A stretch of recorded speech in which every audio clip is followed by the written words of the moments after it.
स्वागत है आपका self study classes Vishwamit Jain YouTube channel में। तो साथियों स्टार्ट हो चुका है आज का ये सेशन। सभी साथी एक बार वीडियो को लाइक कर देंगे और दोस्तों सभी साथी आ जाएं, लाइक जरूर कर दें और शेयर कर दें अपने मित्रों तक, है ना। सेल्फ स्टडी क्लासेस ऐप को जिन भी साथियों ने अभी तक दोस्तों डाउनलोड नहीं किया है वो सभी साथी इस ऐप को डाउनलोड कर लें, है ना। प्ले स्टोर में जाएं, सेल्फ स्टडी क्लासेस सर्च करें और इस ऐप को दोस्तों आपको क्या करना है, डाउनलोड कर लेना है। ये 2020 टेस्ट सीरीज बिल्कुल फ्री होती है आप लोगों के लिए ऐप पर, है ना। तो इस सीरीज से आप जुड़ सकते हैं और दोस्तों एक बार वीडियो को लाइक कर सकते हैं, शेयर कर सकते हैं अपने मित्रों तक, है ना। ये ऑफर है दोस्तों आपके लिए सेल्फ स्टडी क्लासेस ऐप पर। जो भी हमारे साथी यूपी जूनियर टेट और दोस्तों पंजाब मास्टर कैडर की तैयारी कर रहे हैं, एलटी ग्रेड आदि एग्जामों की तैयारी कर रहे हैं, उनके लिए हिंदी के लिए दोस्तों 14 से 16 सितंबर तक एक बढ़िया ऑफर आ गया है। तो जिन भी साथियों को इस ऑफर का लाभ लेना है मात्र 999 में दोस्तों, यानी कि आज रात्रि 12 बजे तक ये ऑफर चलेगा, ठीक है। 999 में इस कोर्स में आप एडमिशन ले सकते हैं हिंदी साहित्य के। अब स्टार्ट होगा दोस्तों आज का ये क्वेश्चन। यहां पर आपको बताना है कामायनी का प्रकाशन वर्ष क्या है। कामायनी का प्रकाशन वर्ष क्या है आपको बताना है। सन 1936, 1935, 1940 या फिर 1925। कामायनी का प्रकाशन वर्ष क्या है प्रश्न क्रमांक 1 में बताइए। कामायनी का प्रकाशन वर्ष आपको चयन करना है। क्वेश्चन अच्छा है दोस्तों, सभी लोग लाइक जरूर कर देंगे और दोस्तों वीडियो को जल्दी जल्दी से शेयर कर दो अपने मित्रों तक, है ना। ये सेशन अपना रोज रात्रि 9 बजे होता है self study classes YouTube channel पर दोस्तों, और ये आपके लिए बहुत ही उपयोगी सेशन चलता है। यहाँ पर रोज प्रैक्टिस होती है। कामायनी का प्रकाशन वर्ष आपको बताना है तो प्रश्न क्रमांक 1 में आपका उत्तर हो जाएगा 1935, ठीक है। अब कामायनी के बारे में थोड़ा सा जान लेते हैं। कामायनी के रचनाकार कौन है, तो कामायनी के रचनाकार बोले सर जयशंकर प्रसाद हैं, जयशंकर, है ना। अपन जाते ना कामना मांगने जाते हैं शंकर जी के पास, शंकर तो जयशंकर प्रसाद, ठीक है। कामायनी में कितने सर्ग हैं, 15 सर्ग हैं, ठीक है। कामायनी दोस्तों 15 सर्ग इसका हो गया। और कामायनी क्या है, इसका काव्य रूप क्या है, तो कामायनी महाकाव्य है दोस्तों, महाकाव्य 15 सर्गों का महाकाव्य है। एक क्वेश्चन और आता है कि कामायनी का प्रथम सर्ग कौन सा है और अंतिम सर्ग कौन सा है। तो कमेंट में आप सभी लोग लिखेंगे प्रसाद जी की अंतिम कृति आपको बताना है दोस्तों कौन सी है। जयशंकर प्रसाद जिनका की जन्म हुआ था दोस्तों 1889 में, ठीक है। 1889 में इनका जन्म हुआ जयशंकर प्रसाद का। और आप देखते हैं कि इन्हें छायावाद का प्रवर्तक कहा जाता है दोस्तों, छायावाद का प्रवर्तक कहा जाता है, ठीक है। छायावाद के 4 आधार स्तंभों में आते हैं, 1935 ही माना जाता है इसका रचनाकाल, ठीक है। छायावाद के आधार स्तंभों में ये आते हैं दोस्तों, ये भी अपन को याद कर लेना है। और ये प्रसाद जी की अंतिम काव्य कृति कौन सी है, तब आपका यहां पर सही आंसर चला जाएगा। इसका आंसर बताना है। सभी को पता है कि सर ये जो प्रसाद की अंतिम काव्य कृति वो अंतिम काव्य कृति कामायनी है, ठीक है। अब कामायनी हो गया। अब कामायनी का आपको पता है दोस्तों कि जो कामायनी है ये अंतिम काव्य कृति मानी जाती है, ये अपन को याद करना है, ठीक है। वेरी गुड, बहुत बढ़िया, ठीक है, बहुत बढ़िया। निराला की वह रचना जिसमें दलितों की दयनीय दशा का दोस्तों चित्रण हुआ है, बताइए। तो निराला की वह रचना कौन सी है जिसमें दलितों की दयनीय दशा का चित्रण हुआ है। तुलसीदास, अनामिका, अपरा या फिर नयपत्ते। निराला की वह रचना कौन सी है, वह रचना कौन सी है जिसमें दलितों की दयनीय दशा का वर्णन हुआ है। तो प्रश्न क्रमांक 3 में आपको बताना है। जल्दी से सभी लोग चयन करेंगे निराला की वह रचना कौन सी है जिसमें दलितों की दयनीय दशा का चित्रण हुआ है। और 3 नंबर में आपका सही आंसर चला जाएगा कि सर निराला की वो रचना कौन सी है, नए पत्ते। ये पूरी रचना है दोस्तों, तुलसीदास इनका खंड काव्य है ना। इनका काव्य प्रथम काव्य संग्रह अनामिका है, ठीक है। अपरा और नए पत्ते। नए पत्ते कैसे होते हैं, नए पत्ते निराले होते हैं। नए पत्ते कैसे होते हैं दोस्तों, निराले।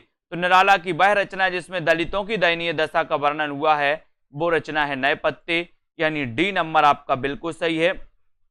महादेवी वर्मा की बौद्ध धर्म से प्रभावित रचना कौन सी है? महादेवी वर्मा की बौद्ध धर्म से प्रभावित रचना कौन सी है? नीहार, नीरजा, सांद गीत या फिर रश्मि? यानी कि आपका 4 नंबर का उत्तर बताना है, जल्दी से बताएंगे। महादेवी वर्मा की बौद्ध धर्म से प्रभावित रचना कौन सी है? ये 4 नंबर का आंसर आपको चयन करना है। क्वेश्चन बड़ा अच्छा है दोस्तों, बौद्ध धर्म से प्रभावित। महादेवी जी का जन्म भी आपको याद होनी चाहिए कि इनका जन्म हुआ था 1907 में, है ना। निहार, रश्मि, नीरजा, सांदगीत, दीपशिखा, सप्तपर्णा, यामा, है ना, इनकी महत्वपूर्ण रचनाएं मानी जाती है महादेवी जी की। तो यहां पर आपको बताना है दोस्तों कि इनकी बौद्ध धर्म से प्रभावित रचना कौन सी है। उत्तर आपका चला गया डी नंबर, यानी कि रश्मि। रश्मि आपका बिल्कुल सही हो गया, वेरी गुड आंसर। सभी लोग एक बार वीडियो को लाइक जरूर कर दें, अपने मित्रों को शेयर कर दें दोस्तों।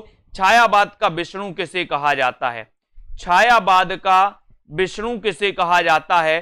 प्रश्न क्रमांक 5 में छायावाद का विष्णु किसे कहा जाता है? प्रसाद को, सुमित्रानंदन पंत को, राम कुमार वर्मा को या फिर निराला को? बताइए, छायावाद का विष्णु किसे कहा जाता है? ये प्रश्न क्रमांक आपका 5 है। 5 में आपको उत्तर बताना है। क्वेश्चन बड़ा अच्छा है, 5वां नंबर है या दोस्तों आपका। और छायावाद का विष्णु जो कहा जाता है 5 में बताया है जया राजपूत, पुष्पेंद्र अवस्थी ने कि सर सुमित्रानंदन पंत को छायावाद का विष्णु कहा जाता है, यानी आपका बी नंबर जो है ये बी नंबर बिल्कुल सही है। बी नंबर आपका right answer, very good. Pant ji को किस रचना के लिए साहित्य अकादमी पुरस्कार मिला दोस्तों? पंत जी को किस रचना के लिए साहित्य अकादमी पुरस्कार मिला? उत्तरा के लिए, युगवाणी के लिए, कला और बूढ़ा चांद के लिए या फिर बीणा के लिए? प्रश्न क्रमांक 6, पंत जी को किस रचना के लिए साहित्य अकादमी पुरस्कार मिला? ये आपका क्वेश्चन है। 6 नंबर का उत्तर आपको बताना है, जल्दी से बताइए। राइट आंसर आपका क्या है? पंत जी को किस रचना के लिए साहित्य अकादमी पुरस्कार मिला है, ये क्वेश्चन आपसे पूछा गया है। और यहां पर सीधा सीधा आंसर साहित्य अकादमी पूछा है दोस्तों, ज्ञानपीठ नहीं पूछा। सुमित्रानंदन पंत जी का जन्म हुआ था दोस्तों 1900 ईस्वी में, है ना। 1900 ईस्वी में इनका हुआ था, सभी को पता है, कोसानी अल्मोड़ा उत्तराखंड में, ठीक है। और पंत जी की एक रचना है दोस्तों कला और बूढ़ा चांद। कला और बूढ़ा चांद, ये आपका जो सी नंबर है, कला और बूढ़ा चांद, इस रचना के लिए साहित्य अकादमी पुरस्कार मिला। कब मिला? 1960 में मिला दोस्तों, 1960 में, ठीक है। इसको याद रख लेना, सी नंबर आपका बिल्कुल सही हो जाएगा। फिर है आर्थिक विषमता को उद्घाटित करने वाली रचना कौन सी है? आर्थिक विषमता को उद्घाटित करने वाली जो रचना है वो रचना कौन सी है? भिक्षुक, तोड़ती पत्थर, विधवा या फिर अपरा? आर्थिक विषमता को उद्घाटित करने वाली रचना कौन सी है, आपको बताना है। 4 विकल्प है, प्रश्न क्रमांक 7 में आपको उत्तर बताना है। सभी लोग बताएंगे राइट आंसर क्या हो जाएगा। आर्थिक विषमता को उद्घाटित करने वाली रचना कौन सी मानी जाती है 7 नंबर में? और 7 में आपका सीधा आंसर जा रहा है, क्या जा रहा है? सभी लोग लाइक जरूर कर दो, एक बार अपने मित्रों तक शेयर कर दो साथियों।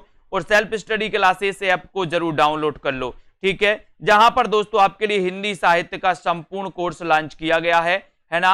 आर्थिक विषमता को उद्घाटित करने वाली रचना कौन सी है? तो उत्तर चला जाता है तोड़ती पत्थर, यानी आपका बी नंबर तोड़ती पत्थर बिल्कुल सही है। B number right answer. द्वंद्वात्मक भौतिकवाद किस काव्यधारा का आधार है? द्वंद्वात्मक भौतिकवाद किस काव्यधारा का आधार है? समानांतर कविता, नई कविता, प्रगतिवाद या फिर इनमें से कोई नहीं? प्रश्न क्रमांक 8 का आंसर आपको चयन करना है, तो जल्दी बताओ। द्वंद्वात्मक भौतिकवाद किस काव्यधारा का आधार माना जाता है? किस काव्यधारा का आधार है द्वंद्वात्मक भौतिकवाद? बताएं जल्दी से। और यहां पर आपका सीधा आंसर जाएगा कि सर प्रश्न क्रमांक 8 में आपका जो सही उत्तर है वो उत्तर है प्रगतिवाद। अब प्रगतिवाद आपका दोस्तों आपको बताना है, ये जो प्रगतिवाद है ये बताएं इसका कि प्रगतिवाद का जो काल माना जाता है, जो समय माना जाता है, वो समय क्या माना जाता है, प्रगतिवाद का समय क्या माना जाता है, ये दोस्तों आपका प्रश्न है। जल्दी से बताइए। चितवन की छां है, चितवन की छां है, इसके रचयिता कौन है? प्रश्न क्रमांक 9 में चितवन की छां है, इसके रचयिता कौन है? हजारी प्रसाद द्विवेदी, हरिशंकर परसाई, विद्यानिवास मिश्र या फिर बाल कृष्ण भट्ट। चितवन की छां है के रचयिता कौन माने जाते हैं? ये सभी लोग बताएंगे। लाइक जरूर करना है। प्रश्न क्रमांक 9 का उत्तर आपको बताना है। चितवन की छां के रचनाकार कौन है ये आपको बताना है। जल्दी से बताएं इसके रचनाकार कौन है दोस्तों प्रश्न क्रमांक 9 में। और सीधा सीधा आंसर 9 का जो उत्तर जाएगा, बोले सर चितवन की छां है, अगर आपने पूछा है तो इसके रचनाकार हैं कौन? कौन है? प्रश्न क्रमांक 9 और सीधा आंसर जा रहा है कि सर इसके रचनाकार हैं चितवन की छां के विद्यानिवास मिश्र, है ना। यानी आपका जो सी नंबर है विद्यानिवास मिश्र चितवन की छां के रचनाकार, सी नंबर आपका बिल्कुल सही है। चित्त चेते किसकी आत्मकथा है? चित्त चेते आपको बताना है। चित्त चेते यानी कि प्रश्न क्रमांक 10, चित्त चेते किसकी आत्मकथा मानी जाती है? और ऐसे कितने साथी हैं जिन्होंने अभी तक वीडियो को लाइक नहीं किया है और दोस्तों ऐप को डाउनलोड नहीं किया, सेल्फ स्टडी क्लासेस ऐप को? चित्त चेते किसकी आत्मकथा है ये आपको बताना है। सभी लोग बताएंगे चित्त चेते किसकी आत्मकथा है? प्रभा खेतान की, पद्मा सचदेवा की, मन्नू भंडारी या फिर जमुना देवी बजाज की। प्रश्न क्रमांक 10 और 10 में आपका सीधा आंसर जा रहा है कि सर ये जो चित्त चेते है, ये जो आत्मकथा है वो किसकी है? चित्त चेते, चित्त चेते आत्मकथा प्रश्न क्रमांक 10 में पद्मा सचदेवा, पद्मा सचदेवा यानी आपका जो बी नंबर है, बी नंबर ये बिल्कुल सही हो जाएगा। ठीक है, चित्त चेते आत्मकथा किसकी है दोस्तों? पद्मा सचदेवा। ठीक है, वेरी गुड। अगला क्वेश्चन है प्रबंध चिंतामणि ये किसकी रचना है? प्रबंध चिंतामणि ये रचना किसकी है? प्रश्न क्रमांक 11 में आपको बताना है। प्रबंध चिंतामणि किसकी रचना मानी जाती है?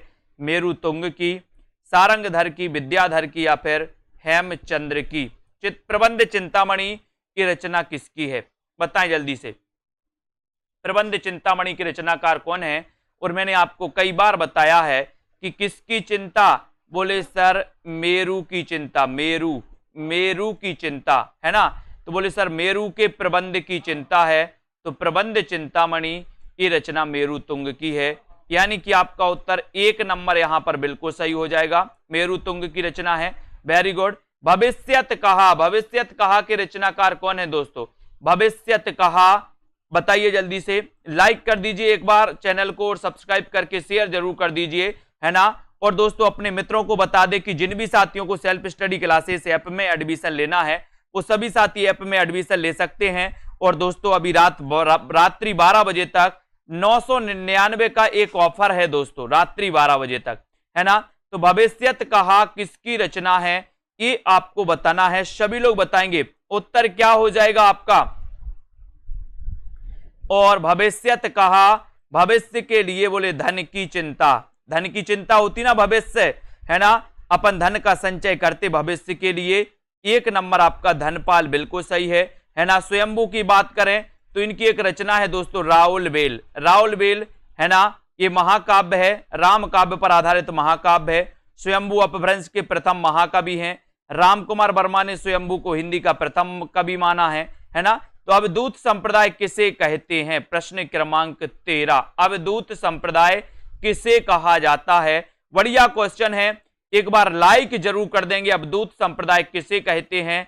बैरागी संप्रदाय को, नाथ संप्रदाय को, है ना, सिद्ध संप्रदाय को, और इनमें से कोई नहीं। अब आपको बताना है और उस संप्रदाय को अवधूत संप्रदाय कहा किसने है, ये क्वेश्चन भी आपको बताना है। तो जल्दी से बताइए अवधूत संप्रदाय किसे कहते हैं और उस संप्रदाय को अवधूत संप्रदाय किसने कहा है। ये क्वेश्चन भी, 2 क्वेश्चन आपसे पूछे गए हैं, तो सभी साथी 2 क्वेश्चन बताएंगे।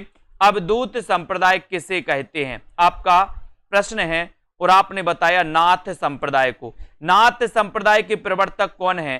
तब आपका उत्तर होता है गोरखनाथ। ठीक है, अब गोरखनाथ हो गया, तो अवधूत संप्रदाय, इस नाथ संप्रदाय को किसने कहा है वो आपको बताना है। तो कौन बता रहा है? सबसे पहले देखते हैं नाथ संप्रदाय को अवधूत संप्रदाय किसने कहा। सूरदास के पदों पर सर्वाधिक प्रभाव किसका है? सूरदास के पदों पर सर्वाधिक प्रभाव किसका है, ये क्वेश्चन है दोस्तों आपका। कौन बता रहा है? हजारी प्रसाद द्विवेदी। श्वेता जी बहुत बढ़िया, है ना। हजारी प्रसाद द्विवेदी ने दोस्तों नाथ संप्रदाय को अवधूत संप्रदाय कहा, है ना। सूरदास के पदों पर सर्वाधिक प्रभाव किसका है? वल्लभाचार्य, चंडीदास, विद्यापति या फिर जयदेव। प्रश्न क्रमांक 14 सर्वाधिक पूछा है, इसलिए सर्वाधिक आपको बताना है। सर्वाधिक में आपका राइट आंसर क्या हो जाएगा दोस्तों, बताइए, है ना। और सभी लोग अच्छा क्वेश्चन बता रहे हैं कि सर सूरदास के पदों पर जो सर्वाधिक प्रभाव है वो वल्लभाचार्य का ही है, क्योंकि सूरदास जी के गुरु का नाम क्या था? वल्लभाचार्य, है ना। तब यहां पर आपका 1 नंबर बिल्कुल सही हो जाएगा। ठीक है, विद्यापति को कृष्ण भक्तों की परंपरा में नहीं समझना चाहिए, राम कुमार वर्मा ने कहा, रामचंद्र शुक्ल ने कहा, नगेंद्र ने या फिर हजारी प्रसाद द्विवेदी ने। विद्यापति को कृष्ण भक्तों की परंपरा में नहीं समझना चाहिए, ये किसने कहा है? प्रश्न क्रमांक 15 में किसने कहा है? जल्दी से बताएं, लाइक कर दो एक बार, जल्दी से अपने मित्रों तक शेयर कर दो साथियों। और विद्यापति को कृष्ण भक्तों की परंपरा में नहीं समझना चाहिए, ये आपसे कहा है, किसने कहा है? ये कहा है रामचंद्र शुक्ल जी ने, यानी बी नंबर यहां पर रामचंद्र शुक्ल आपका बिल्कुल सही हो जाएगा। रीतिकालीन कवियों को पर भाषा में मिश्रण करने एवं दोस्तों व्याकरण के नियमों की अवहेलना करने का दोष किस आलोचक ने लगाया? रीतिकाल, जिसे कि श्रृंगार काल और जिसे कि अलंकृत काल, है ना।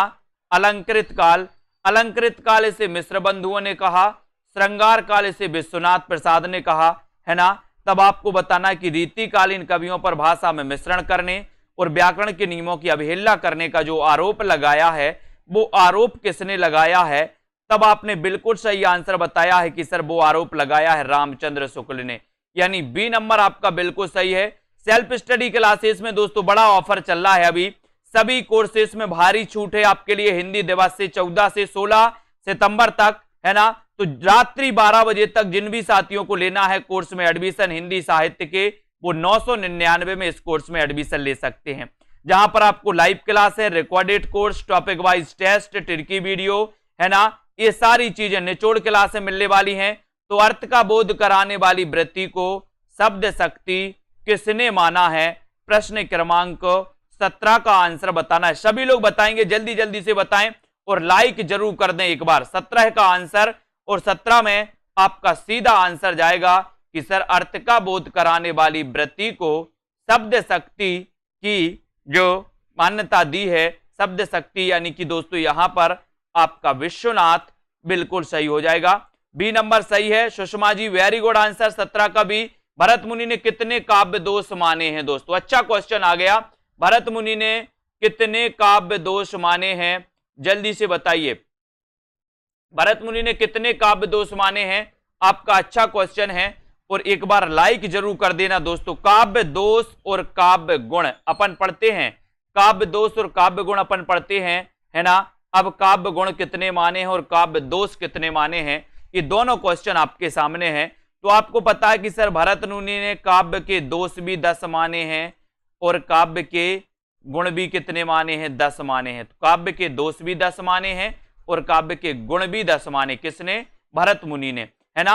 आपको पता है भरत मुनि ने 8 प्रकार के रसों की दोस्तों रसों का वर्णन किया है ना। और ये रस संप्रदाय के प्रवर्तक माने जाते हैं दोस्तों। सबसे प्राचीन संप्रदाय कौन सा है? रस संप्रदाय, है ना। आपको पता है छंद शास्त्र के आदि आचार्य कौन है? अगला क्वेश्चन बहुत बढ़िया क्वेश्चन है दोस्तों। छंद शास्त्र के आदि आचार्य कौन है? सरल क्वेश्चन है, सबसे बनेगा। वीडियो को लाइक जरूर कर दें, एक बार शेयर कर दो। प्रैक्टिस करना है दोस्तों, प्रैक्टिस जरूर करना है। छंद शास्त्र के आदि आचार्य कौन है? छंद शास्त्र के आदि आचार्य कौन माने जाते हैं? ये क्वेश्चन आपको बताना है, उत्तर क्या हो जाएगा? लाइक जरूर कर दें एक बार सभी साथी। छंद शास्त्र के जो आदि आचार्य हैं वो आचार्य है कौन? पिंगल। पिंगल यानी आपका जो ए नंबर है पिंगल वो बिल्कुल सही है, ये नंबर आपका राइट आंसर है। अलंकारों का वर्गीकरण सर्वप्रथम किस आचार्य ने किया? अलंकारों का सर्वप्रथम बताना है तो बताइए, सबसे पहले अलंकारों का जो वर्गीकरण किया है वो किसने किया है? एक क्वेश्चन है आपके लिए, है ना। सभी साथी, जिन भी साथियों ने सेल्फ स्टडी क्लासेस का ऐप डाउनलोड नहीं किया, अभी प्ले स्टोर में जाइए, प्ले स्टोर में जाकर के आपको सेल्फ स्टडी क्लासेस का ऐप डाउनलोड करना है ना। और ऐप डाउनलोड आप करके दोस्तों जिनको भी कोर्स में एडमिशन लेना है ले सकते हैं, ठीक है, ये आपको याद रखना है ना। और अलंकारों का जो वर्गीकरण सबसे पहले किया है वो किया है किसने? वामन ने। सबसे पहले वामन ने किया दोस्तों। वामन रीति संप्रदाय के प्रवर्तक हैं, लेकिन अलंकारों का सबसे पहले वर्गीकरण वामन ने किया और अलंकार संप्रदाय के प्रवर्तक भामह माने जाते हैं, इसलिए कंफ्यूज नहीं होना। अलंकारों का सबसे पहले वर्गीकरण वामन ने किया था, ठीक है, वेरी गुड। चलिए देखते हैं अगले क्वेश्चन को। अगला क्वेश्चन है कि अज्ञेय का पहला कविता संग्रह कौन सा है? अज्ञेय का पहला कविता संग्रह कौन सा? ये अज्ञेय जी हैं दोस्तों, ये 1911 में इनका जन्म हुआ था, है ना। आपको पता है कि अज्ञेय ने नई कविता शब्द का सबसे पहले प्रयोग किया था, प्रयोगवाद के प्रवर्तक हैं, है ना। ये भी अपन को याद करना अज्ञेय के बारे में, अज्ञेय को, ठीक है।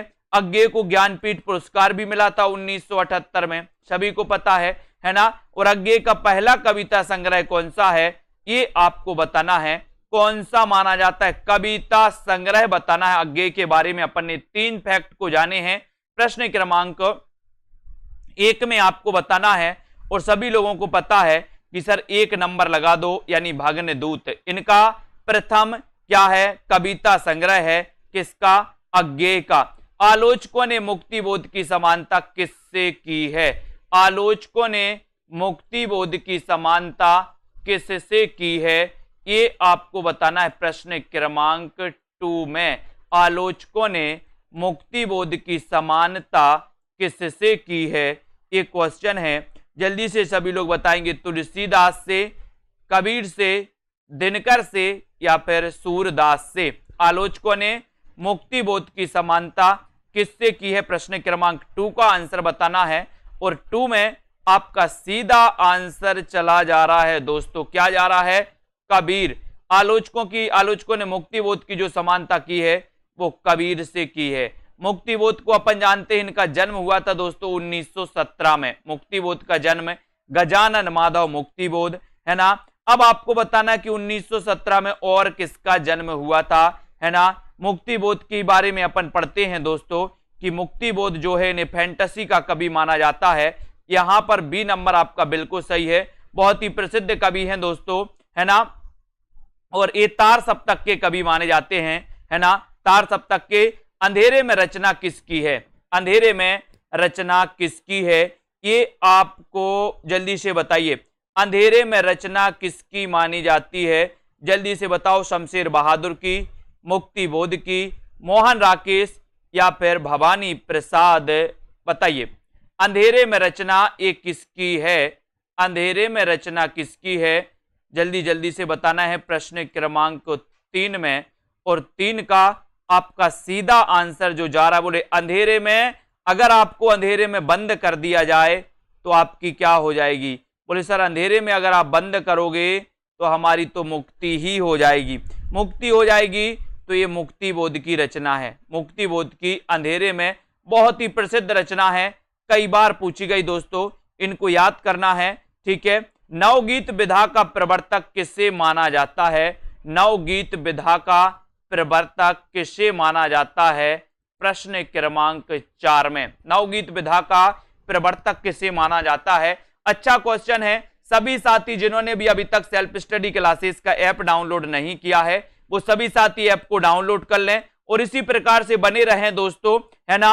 अभी आपके लिए बम्पर ऑफर आया है हिंदी साहित्य के संपूर्ण कोर्स में, मात्र 999 में इसमें आप अध्ययन कर सकते हैं, है ना। नवगीत विधा का प्रवर्तक किसे माना जाता है? प्रश्न क्रमांक 4 का आपको उत्तर बताना है और 4 का आपका सीधा आंसर जा रहा है कि सर डॉक्टर शंभूनाथ से है, शंभूनाथ से है, यानी आपका जो बी नंबर है, बी नंबर ये बिल्कुल सही है, बी नंबर आपका राइट है। चमार की चाय कविता के रचयिता कौन है? चमार की चाय कविता के रचयिता कौन है? प्रश्न क्रमांक 5 में बताइए। शिवराज से हैं बेचैन, सुनीता जैन, सुदामा पांडे धूमिल या फिर भगवती चरण वर्मा, यानी कि प्रश्न क्रमांक 5 में आपको उत्तर बताना है। जल्दी से सभी लोग बताएंगे। चमार की चाय ये बताना है, इसके रचनाकार कौन है? लाइक जरूर कर दें सभी साथियों। और 5 नंबर में आपका सीधा आंसर जाएगा कि सर चमार की चाय के लिए बेचैन है, बेचैन है तो शिवराज से हैं बेचैन, शिवराज से हैं बेचैन, यानी कि आपका 1 नंबर बिल्कुल सही है। बात रैदास की आ जाती है दोस्तों कि रैदास जाति के चमार थे, है ना, लेकिन रैदास जी का जो जन्म हुआ था दोस्तों वो आपको बताना है कि सर रैदास जी का जो जन्म हुआ था 1388 में हुआ था। कब हुआ था? 1388 में, है ना। आप लोग पढ़ते हैं रैदास जी का। यहां पर बताना है कि जैसे कंता घर रहे तैसे रहे विदेश, पंक्ति किसकी है? जल्दी से बताइए। जैसे कंता घर रहे तैसे रहे विदेश, ये पंक्ति किसकी है? प्रश्न क्रमांक 6 में आप लोग याद करते जाएं। एक आध दिन पूरे रचनाकारों की जन्म क्रम वाली टेस्ट सीरीज लाएंगे। केवल जन्म पूछा जाएगा कि कबीर का जन्म कब हुआ, रैदास का कब हुआ, है ना, ये पूछा जाएगा, तुलसीदास का कब हुआ। ऐसे दोस्तों लेकर के आएंगे, आप लोग याद करते जाएं बस। जैसे कंता घर रहे तैसे रहे विदेश, है ना, बोले प्रताप नारायण मिश्र, यानी कि आपका जो बी नंबर है प्रताप नारायण मिश्र का बी नंबर आपका सही हो जाता है। सेल्फ स्टडी क्लासेस ऐप से बस जुड़ जाएं दोस्तों, आप लोग, मजा आएगा। हिंदी साहित्य आप कोई भी एग्जाम की तैयारी कर रहे हैं, चाहे फर्स्ट ग्रेड आरपीएससी की कर रहे हैं, चाहे दोस्तों आप किसी भी एग्जाम की तैयारी कर रहे हैं, वही मनुष्य है जो मनुष्य के लिए मरे, वही मनुष्य है जो मनुष्य के लिए मरे, ये बताना है कि ये जो रचना है ये रचना किसकी है? बताइए, सभी लोग बताएंगे। वही मनुष्य जो मनुष्य के लिए मरे, ये किसकी? पंत की है, मैथिली शरण गुप्त की है ना, दिनकर या फिर राम नरेश त्रिपाठी, यानी कि 7 नंबर है। और 7 नंबर में आपका सही चला जाएगा कि सर ये जो पंक्ति है ये मैथिली शरण गुप्त की है। इनका दोस्तों जन्म हुआ था 1886 में, चिरगांव जिला झांसी में। राष्ट्र कवि की उपाधि दी थी इन्होंने दोस्तों महात्मा गांधी ने। इनकी एक रचना थी भारत भारती, है ना, जो कि 1912 की रचना थी। और इस भारत भारती की प्रसिद्धि के कारण, है ना, मैथिली शरण गुप्त को महात्मा गांधी ने राष्ट्र कवि की उपाधि दे दी। और इनका जन्म 1886 चिरगांव जिला झांसी में हुआ था। इनको याद करना है। भारतेंदु युग का अन्य नाम क्या है दोस्तों? भारतेंदु युग ये बताना, इसका अन्य नाम क्या है? सुधार काल, पुनर्जागरण काल, नवोत्थान काल या फिर नवीन युग, यानी कि प्रश्न क्रमांक आपका 8 है। लाइक कर देना है दोस्तों वीडियो को और जल्दी जल्दी से बताना है कि भारतेंदु युग का अन्य नाम क्या है? अन्य नाम क्या है? जल्दी से बताएं। सुधार काल, पुनर्जागरण काल, नवोत्थान काल या फिर नवीन युग, यानी कि प्रश्न क्रमांक 8। और 8 का आपका सीधा आंसर चला जाएगा कि सर बोले इसे पुनर्जागरण काल कहा गया। इसे क्या कहा गया? पुनर्जागरण काल, यानी आपका जो बी नंबर है वो बिल्कुल सही है। पुनर्जागरण काल आपका राइट आंसर है। भारतेंदु युगीन काव्य प्रवृत्ति नहीं है, तो बताइए कौन सी नहीं है? भारतेंदु युगीन काव्य प्रवृत्ति नहीं है। कौन सी? प्रश्न क्रमांक 9 में राष्ट्रीयता और देश प्रेम, सामाजिक चेतना, भक्ति परक काव्य की प्रधानता या फिर हास्य व्यंग, यानी कि प्रश्न क्रमांक 9 का आंसर आपको चयन करना है। राइट आंसर आपका क्या चला जाएगा दोस्तों? बताइए, सभी लोग बताएंगे। प्रश्न क्रमांक 9 में और 9 का आपका सीधा जाएगा कि भारतेंदु युगीन काव्य की जो प्रवृत्ति राष्ट्रीयता और देश प्रेम तो है, सामाजिक चेतना भी है, लेकिन क्या नहीं है? बोले सर भक्ति परक काव्य की प्रधानता ये नहीं है, यानी आपका उत्तर सी नंबर बिल्कुल सही है। C number right answer. ठीक है, कौन भारतेंदु युग का कवि नहीं है दोस्तों? प्रश्न क्रमांक 10 में लाइक जरूर कर दे हमारे सभी साथी, जो भी साथी जूनियर टेट की तैयारी कर रहे हैं, जो भी साथी Punjab master cadre, LT grade, TGT, PGT की तैयारी कर रहे हैं वो सभी साथी आ जाएं। और भारतेंदु योग का कवि कौन सा नहीं है, इसका आंसर आपको चयन करना है प्रश्न क्रमांक 10 में। 10 का आंसर बताना है और 10 में आपका सीधा आंसर जाएगा कि सर भारतेंदु जी तो हैं, प्रताप नारायण मिश्र भी हैं, अंबिका दत्त व्यास भी हैं, तो सीधी सी बात है कि सर श्रीधर पाठक नहीं है ना, यानी कि ये नंबर आपका सही है। द्विवेदी युग के कवि माने जाते हैं। दोस्तों आपसे एक क्वेश्चन आता है कि श्रीधर स्वच्छंदतावाद के प्रवर्तक कौन माने जाते हैं, तब स्वच्छंदतावाद में आप श्रीधर पाठक लगाते हो। एक और क्वेश्चन आता है कि आधुनिक युग में खड़ी बोली के प्रथम कवि कौन है, तो आधुनिक युग में खड़ी बोली के प्रथम कवि भी श्रीधर पाठक हैं, है ना। लेकिन एक और क्वेश्चन आता है कि स्वच्छंदतावाद शब्द का सबसे पहले प्रयोग किसने किया, तो स्वच्छंदतावाद शब्द का सबसे पहले प्रयोग मुकुटधर पांडे ने किया, है ना। ये कंफ्यूज आपको अलग कर देना है। आनंद अरुणोदय किसकी रचना है, प्रश्न क्रमांक 11 का आंसर आपको बताना है। प्रेमघन की, जगमोहन सिंह की, बाल मुकुंद गुप्त की या फिर भारतेंदु की। आनंद अरुणोदय ये किसकी रचना मानी जाती है, प्रश्न क्रमांक 11 में आपको चयन करना है। बहुत बढ़िया प्रश्न है दोस्तों। और बोले सर अगर प्रेम के घन छा जाए ना तो आनंद आ जाता है, प्रेम के घन छा जाए तो क्या आ जाता है, आनंद आ जाता है ना। तो याद रख लेना आनंद अरुणोदय ये बद्री नारायण चौधरी प्रेमघन की रचना है, यानी कि आपका जो एक नंबर है ये बिल्कुल सही है। आनंद आ जाता है प्रेम के घन छा जाए तो, है ना। तो एक नंबर बिल्कुल सही। लाइक कर दो सभी साथी। इन मुसलमान हरिजनन पर कोटिन हिंदू बारिये, ये बताना है दोस्तों ये पंक्ति बताइए किस रचना से ली गई है। ये पता है आपको कि भारतेंदु जी ने पंक्ति कही थी, किसके लिए कही थी, रस खान के लिए कही थी, रस खान के लिए, है ना। और इन मुसलमान हरिजनन पर कोटिन हिंदू बारिये, ये पंक्ति लेकिन किस रचना में इन्होंने कही, आदित्य ठाकुर जी बताइए। प्रश्न क्रमांक 12 में लाइक जरूर करें दोस्तों और self study classes app download कर ले, जहां पर आपके लिए हिंदी साहित्य के संपूर्ण कोर्स की लाइव क्लासें स्टार्ट हैं। लाइव क्लास है, रिकॉर्डेड क्लास है, टॉपिक वाइज टेस्ट है। इस कोर्स में एडमिशन लेने के लिए आप 999 में दोस्तों कर सकते हैं। और अभी आपका 10,000 प्रश्नों की टेस्ट सीरीज जो है ये दोस्तों मात्र 499 का ऑफर है आज रात्रि 12 बजे तक। तो ये ऑफर कभी चूक ना जाना, नहीं तो ऐसे ही प्रैक्टिस के लिए आपके लिए ऐसे ऑफर कभी नहीं आएंगे।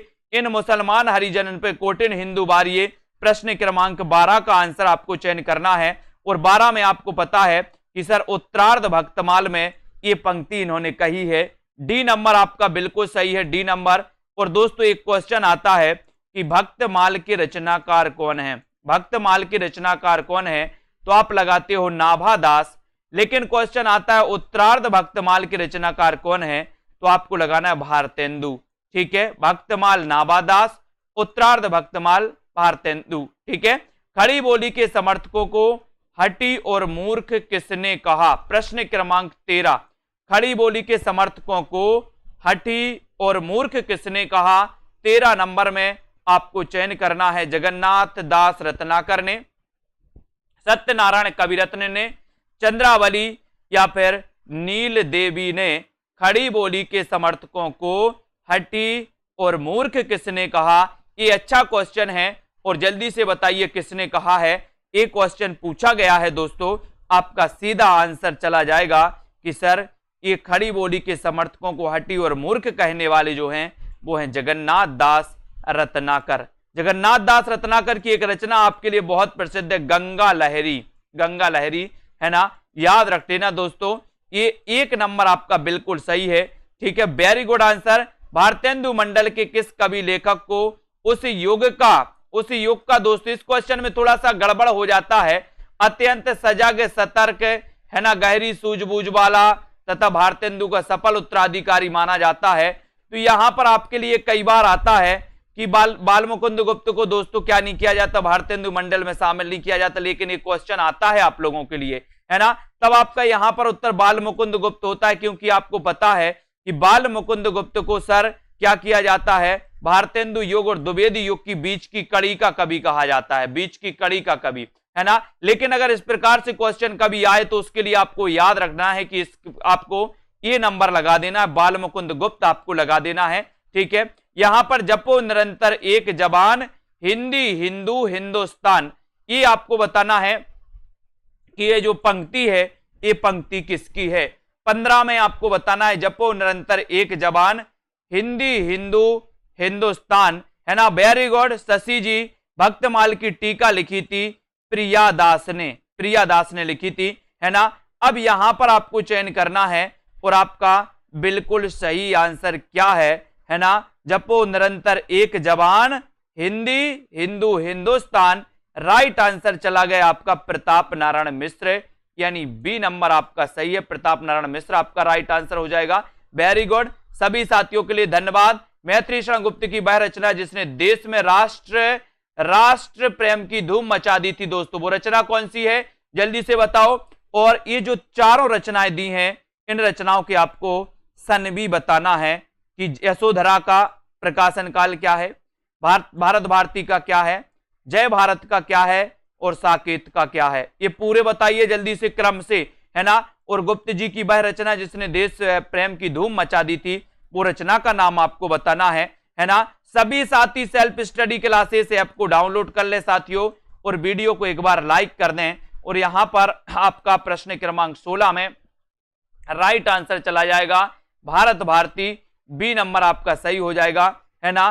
भारत भारती, इसका रचना काल तो हम 1912 बता देते हैं आपको, लेकिन यशोधरा का आपको बताना है, जय भारत का आपको बताना है और साकेत का आपको बताना है ना। आपको पता है दोस्तों, जल्दी से बताइए, आधुनिक हिंदी काव्य का बेतालेख किससे कहा गया।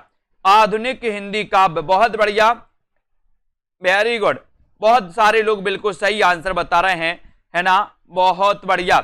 आधुनिक हिंदी काव्य का बेतालेख किससे कहा गया है, भारतेंदु जी को कहा गया, रामेश रामनरेश त्रिपाठी को कहा गया, पंत या फिर रामविलास शर्मा, जल्दी बताओ। हिंदी काव्य का बेतालेख किससे कहा गया, ये क्वेश्चन है आपके लिए प्रश्न क्रमांक 17 में। वेरी गुड, सभी लोगों ने बिल्कुल सही बताया है दोस्तों, अच्छी बात है।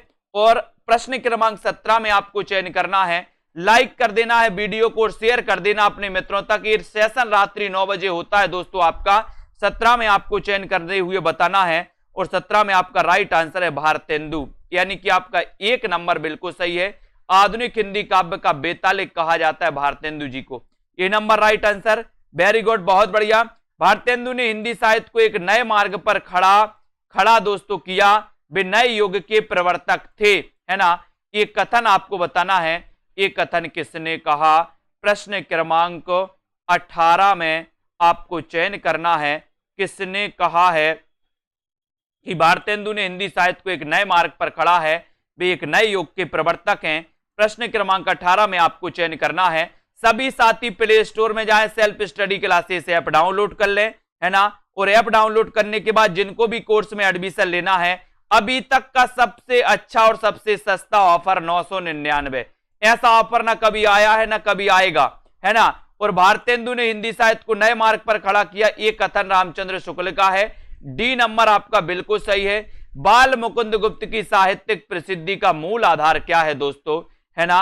ये बाल मुकुंद गुप्त के बारे में 19 का आंसर आपको चयन करना है, भारत मित्र, शिव शंभू का चिट्ठा, है ना, जोगीड़ों का संग्रह या फिर बंगबासी, यानी कि 19 का आंसर बताना है। बताइए विकास पटेल जी, सेल्फ स्टडी क्लासेस दोस्तों सब्सक्राइब कर ले सभी लोग चैनल को, है ना। और यहां पर आपको बताना है कि बाल मुकुंद गुप्त की साहित्य प्रसिद्धि का मूल आधार क्या माना जाता है। और प्रश्न क्रमांक 19 में आपका राइट आंसर हो जाएगा शिव शंभू का चिट्ठा, यानी बी नंबर आपका सही है ना।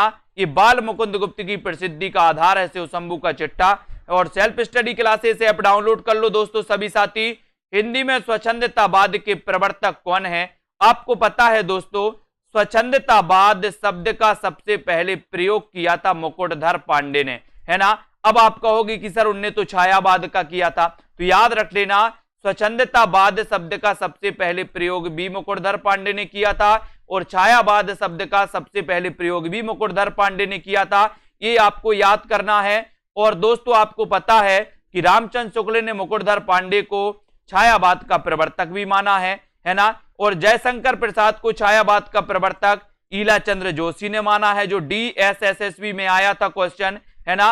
और यहां पर स्वच्छंदतावाद का प्रवर्तक कवि किसे माना जाता, तो श्रीधर पाठक को। और मैंने आपको बताया है कि श्रीधर पाठक आधुनिक हिंदी खड़ी बोली के प्रथम कवि हैं। जैसे क्वेश्चन आता है कि खड़ी बोली के प्रथम कवि कौन है, तो खड़ी बोली के प्रथम कवि अमीर खुसरो, है ना। आधुनिक काल में खड़ी बोली के प्रथम कवि कौन है, तो श्रीधर पाठक।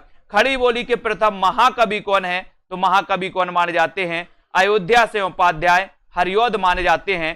तो ऐसे हमारे जितने भी साथी हैं जिन्होंने अभी तक सेल्फ स्टडी क्लासेस का ये वाला ऐप डाउनलोड नहीं किया, ये सेल्फ स्टडी क्लासेस का, वो सभी साथी कर लें। और दोस्तों वीडियो को लाइक जरूर कर दें, है ना। अध्ययन करते रहें। ये सेशन रोज रात्रि 9 बजे होता आपके लिए प्रैक्टिस के लिए। आप जूनियर सुपर टेट की तैयारी कर रहे हैं, आप RPSC की तैयारी कर रहे हैं, master cadre, LT grade, TGT, PGT या KBS से संबंधित किसी भी एग्जाम की तैयारी कर रहे हैं और आपका सब्जेक्ट हिंदी साहित्य है, तो चिंता करने की बात नहीं है। आपको प्रैक्टिस करना है सेल्फ स्टडी क्लासेस के साथ। डाउनलोड कर लें इस ऐप को। और दोस्तों यहां पर आपके लिए 2020 सीरीज चलाई जाती है, ये बिल्कुल फ्री सीरीज चलती है। सप्ताह में 2 दिन आपको प्रैक्टिस करवाए जाते हैं, रविवार और गुरुवार को। तो ये प्रैक्टिस भी करिए और दोस्तों आप आगे बढ़िए, है ना। विवेक यादव जी, हाँ। और एक दोस्तों कोर्स भी लॉन्च किया गया आपके लिए हिंदी साहित्य का, जिसके लिए अभी 14 से 16 सितंबर तक का ऑफर दिया गया था। इसमें लाइव क्लास है ना, टॉपिक वाइज टेस्ट आपके लिए। और इसमें दोस्तों आपके लिए क्या क्या मिलने वाली, बहुत सारी सुविधाएं, है ना। ग्रुप में आप कोई भी डाउट्स पूछ सकते हैं। और दोस्तों डाउट्स वाली क्लास है, निचोड़ वाली क्लास है, ये सारी चीजें मिलने वाली हैं, ठीक है। तो जिन भी साथियों को करना है आज रात्रि 12 बजे तक आप एडमिशन ले सकते हैं दोस्तों, और अध्ययन कर सकते बहुत अच्छे से। नेहा रानी जी, है ना, वैलिडिटी 1 साल की रहेगी आपकी। नमो जी, प्रिया जयंत जी, बीनू जी, उदय जी, श्वेता जी, सोहन जी, बहुत बढ़िया, ठीक है। और राम जतन सिंह जी, आकांक्षा गुप्ता जी, विजय लक्ष्मी जी, बहुत बढ़िया, वेरी गुड। रीता कांत, कार्तिक सिंह जी, धन्यवाद कार्तिक जी, बहुत बढ़िया। रेसु त्यागी जी, मंजू बाला जी, कमल जी, निर्मला यादव जी, बेटू फिजिक्स जी, श्रेया राय, नीरू जी, सभी साथियों को धन्यवाद। अध्ययन करते रहें, लाइक शेयर करते रहें। विपिन जी, है ना, सीमा जी, वेरी गुड। अनीता, सुनील कुमार, ऋचा पांडे जी, प्रेम जी, बिल्कुल ठीक है। DSSSB का परिचय बता दीजिए, मतलब परिचय, क्या परिचय। मुकनद जी, विजय लक्ष्मी जी, विपिन जी, अनीता जी, आरती जी, सौरभ वर्मा जी, अंजलि दारसू, ओम प्रकाश, रोशनी जी, काव्या जी, दुनिया जी, आकांक्षा जी, वेरी गुड, बबीता जी, लक्ष्मी भट्ट जी, सभी साथियों को धन्यवाद। ओम प्रकाश जी, लाइक शेयर करते रहें और बने रहें सेल्फ स्टडी क्लासेस ऐप पर, है ना। सभी साथियों को जय